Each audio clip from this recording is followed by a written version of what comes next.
বুবলি অভিনীত দুটি সিনেমা মুক্তি পেয়েছে, যার একটি শরীফুল রাজের সঙ্গে দেয়ালের দেশ, অন্যটি মায়া দ্য লাভ। ঈদে একাধিক সিনেমা মুক্তি পাওয়ায় কিছুদিন ধরেই সাক্ষাৎকার দিতে দেখা যাচ্ছে বুবলিকে। সেই ধারাবাহিকতায় একটি সাক্ষাৎকার অনুষ্ঠানে হাজির হয়েছিলেন মায়া দ্য লাভ সিনেমার জুটি রোশান ও বুবলি। সঞ্চালক বুবলির কাছে জানতে চান, কেনাকাটা করতে গিয়ে কখনো ডিসকাউন্ট চেয়েছেন কিনা।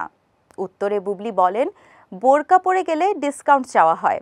জনপ্রিয় হওয়ার কারণে সহজে বাইরে যেতে পারেন না বুবলি।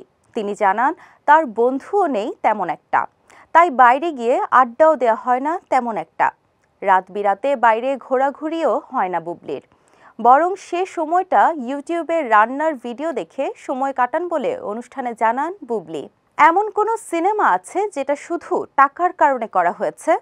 এমন প্রশ্নের উত্তরে বুবলি রোশান দুজনেই বলেন, না, সিনেমা করার ক্ষেত্রে টাকা ও গল্প দুটোই মুখ্য ভূমিকা রাখে বলে জানান এই জুটি। নিজেদের সিনেমা মায়া দ্য লাভ দেখতে গিয়েছিলেন রোশান বুবলি, তবে বুবলিকে পরতে হয়েছিল বোরকা আর রোশান মুখে লাগিয়েছিলেন মাস্ক। একমাত্র ওয়ালটন এসি দিচ্ছে 1 বছরের রিপ্লেসমেন্ট গ্যারান্টি এবং কম্প্রেসারের 10 বছরের গ্যারান্টি। ঈদে বুবলির দুটি সিনেমা মুক্তি পেলেও জনপ্রিয়তা পেয়েছে দেয়ালের দেশ সিনেমাটি।